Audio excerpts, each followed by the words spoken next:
this desire for a full, meaningful college education has come under so much pressure in the last several years in the United States, partly because of economics, and partly because both the economics of the country and the high cost of college education.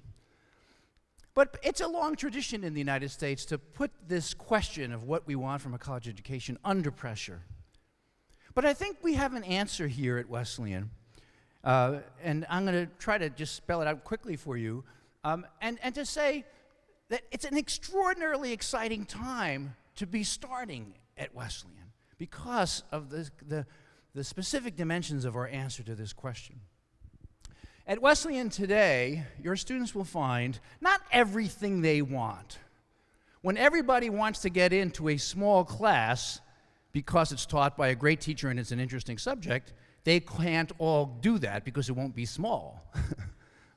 Everybody can't get everything they want, but what they can get is an extraordinary faculty that's offering courses across an enormous range of subject matters, all of which will help your students, or the constellation of which will help your students write better, think more creatively and critically about information, be more aware of how people from different places and different cultures might have different views and different perspectives that are meaningful for us, understand how their actions in the physical world are going to be resisted by physical objects, by information, and also might be facilitated by that if they know how to manipulate the world well, if they know how to interact with it intelligently and purposefully, they will develop skills in these areas. Writing and presentation, information literacy, intercultural competence, you can use buzzwords, environmental awareness, and the ability to make stuff that works. We have a new design and engineering initiative at Wesleyan, actually. Holistic design and engineering. All of these things are great, and they will build up those skills across these areas. Skills that, if they're develop them well, will be prized by employers, by neighbors, by family members, and will allow them to find work that's meaningful to them and to make contributions to their culture and their society and their towns and their country that is significant because it responds to real problems and opportunities. That's pretty great. That's a tall order. And it comes down to 3 dimensions, I think. The first dimension is to discover what they love to do. I hope that your students, in the first year or 2 especially, explore parts of the curriculum that they didn't expect to explore. And so what we want our students to do is not just to do what they've been told they're good at, because I've gotten A's in this before, but to actually expand their horizons. My major at Wesleyan was a major in procrastination. I took this philosophy course, and I started taking more. I was working in the psychiatric ward in the hospital in town. I was doing psychology. I thought I'd be a psychology major. My parents said, be a lawyer. You like to argue. And so I was doing a lot of history, because they said it was good for law, and I was good at history. I did well in all those tests and everything. And I went to a dean eventually here, and I said, I'm trying to discover what I love to do, or something like that.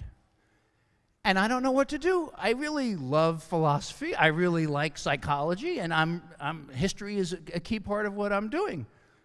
And he said, why decide, man? 1976. A good year to be an undergraduate.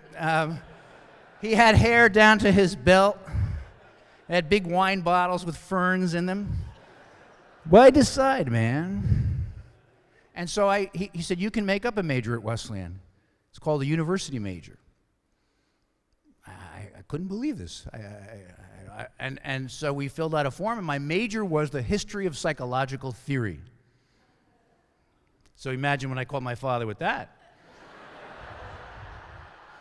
All kidding aside, for me, that was the group of things that I was so interested in.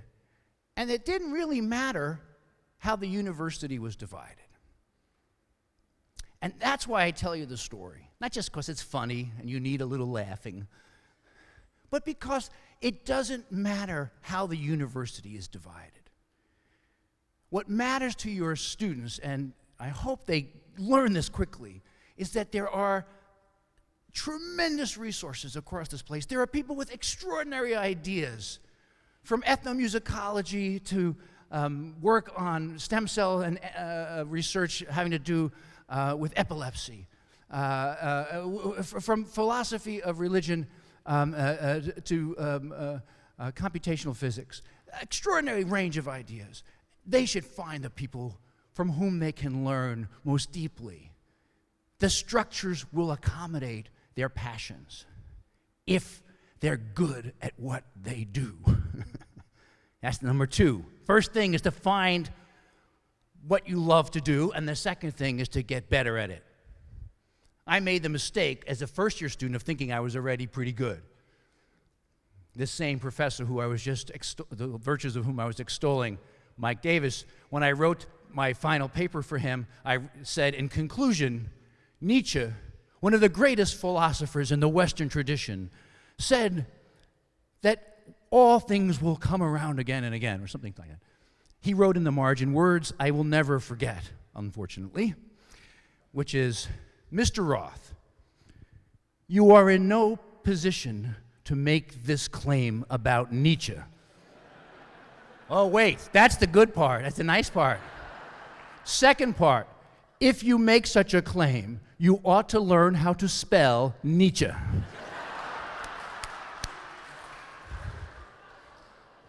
And so I needed to get a lot better than I was. I needed to realize I wasn't very good.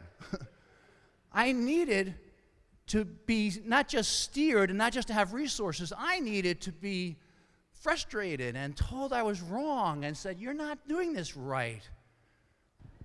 And what happens in those days, of course, what I did was I went and told my friends, and I was so sad. And today what seems to happen is people say, they take out their phone and they call their parents and they say, Mommy,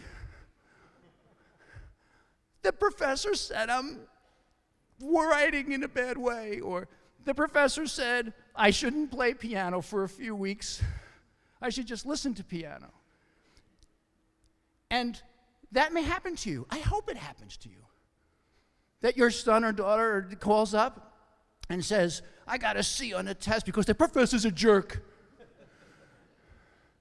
And you don't say, yeah, the professor's a jerk. Let me call Dean Wood. No. I hope you'll be kind, if that's your nature. But let your sons and daughters confront the fact that everything they do doesn't go on the fridge anymore. That if they're going to get really good at something, or as I usually say, get a little better at it, they have to first confront that they have a long ways to go to do work at the highest level. That's what we want. We don't just want adequate work. We want work at the highest level. So that first step is discovering what you really love to do. And it's hard when you discover what you love to do to find out you have to get a lot better to do it very, very well. And to do that, the students, I think, have to confront failure from time to time. I had a student who's now a good friend, graduated, came to see me after the first exam. I teach a course on philosophy in the movies in the fall, and he came to see me and he said, Professor Roth, I got a C on this test. And I said, well, I think it's a C minus. He said, yeah, it's a C minus, but I don't get C's. I don't get C's, he said. I said, well, congratulations. Now you've gotten one. And he was furious because he had gotten, like all your students, have gotten almost all A's, right? Or A's and B pluses. And then, to his enormous credit, he said, what do I have to do? And I thought it was an invitation to a bribe because of but it wasn't. And I said, explain to him what he had to do. We went over the test, we had essay questions, and we said, and there were extra help sessions and extra credit opportunities, blah, blah, blah, blah, blah. And he worked so hard in that class, which was not in his major. It was an affront to his dignity, really, I think. And instead of just saying, well, that Roth, he's a jerk, which some people say, he said, how can I do work at a higher level? And we're friends today because for him it was a great process, actually, of digging deep and getting better. Digging deep and getting better. We have three things I said, right? And the third, so important, is to learn how to share the work with other people.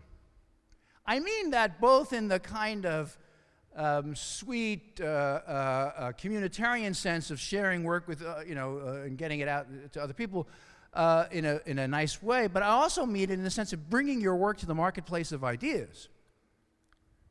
I want the students at Wesleyan, whether they're majoring in history or sociology, to learn things in the classroom that they learn how to translate into terms that will be meaningful outside the classroom. That's what I mean by sharing it. You graduate with a major in the history of psychological theory, that may be very nice for your advisor at Wesleyan. But how are you going to turn that into something that other people find meaningful? Because I do feel very strongly, and I've argued for this in that book on education, that the real test of the education isn't how happy they are when they're here. They just want to be pleased. There are other places for that. It's not education. That's just a transaction between consumers and purveyors. What we want here is that the students acquire skills in whatever area they're working that they can translate into other forms. So when they interview for a job, when they go to work in a city, when they travel to another country, that they're translating their work beyond the university. We all want them to be happy while they're here. We've invested a lot, all of you and all of us, we've invested a lot in their being happy while they're here. And the students here are exceptionally happy. I'm always so surprised. Because when I was a student, you wouldn't confess to being happy, right? It wasn't cool, What a great Wesleyan president told the students every year, and I steal this line, you may have heard me say this before, is that if these years turn out to be the best years of their lives, it's a colossal failure. I see it as an incredibly empowering community that gives you tools to reimagine how we do things. Whether you're in the business world, whether you're in politics, whether you're in media or in science, we need students graduating from fine schools like this who don't just replicate what we've done. We've not done such a good job. We need them to reimagine how people will live in the future with one another, with the environment, in politics, in entertainment, in healthcare, and we could go on. I believe that students who use the resources at Wesleyan will have a better capacity to do that, to reimagine the world, and to show you what they could do with the way they reimagine things. I want your students to say to you at the end of this year, look what I've done. Here's on my iPad, here's my project. I don't want them to tell you what they took. Nobody remembers what they took, really. But here's what I made in my classes. Here's what I did for this class. On my iPad, I'm holding a fictitious iPad. I'm showing you, right? Here's what I made. And then when they're juniors, to show you something else, and for you to say, oh my goodness, look how much better this is than the work I told you was perfect when you were a freshman, right? That the work is getting more sophisticated, more compelling, more available to more people, deeper.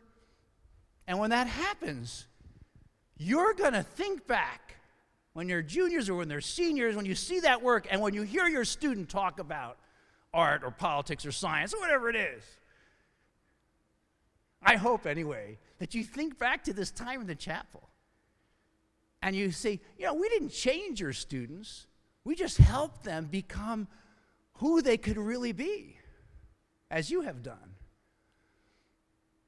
And when that happens, I think you will find them more capable of finding joy, not just being critical, of finding joy, of being faithful friends, of being responsible citizens, and of connecting to more things in the world. That's what we want for our kids. When you think of your kid at 35, you want them to have money. Of course you do. You don't want them to be poor, of course. But none of you in this room stop at that. You want them to be loving, responsible, capable of finding joy, things that are already in them, to be sure, that you've helped develop in them. And that if this Wesleyan education is as successful as I'm telling you I hope it will be, you will see those things. And you will be so grateful to Wesleyan that you will seek me out. No. That you will say, liberal education works beyond the university. I wish you a sweet goodbye with your sons and daughters and nephews and nieces and friends, and I, most of all, wish you a very, very happy time at Wesleyan University. Thank you.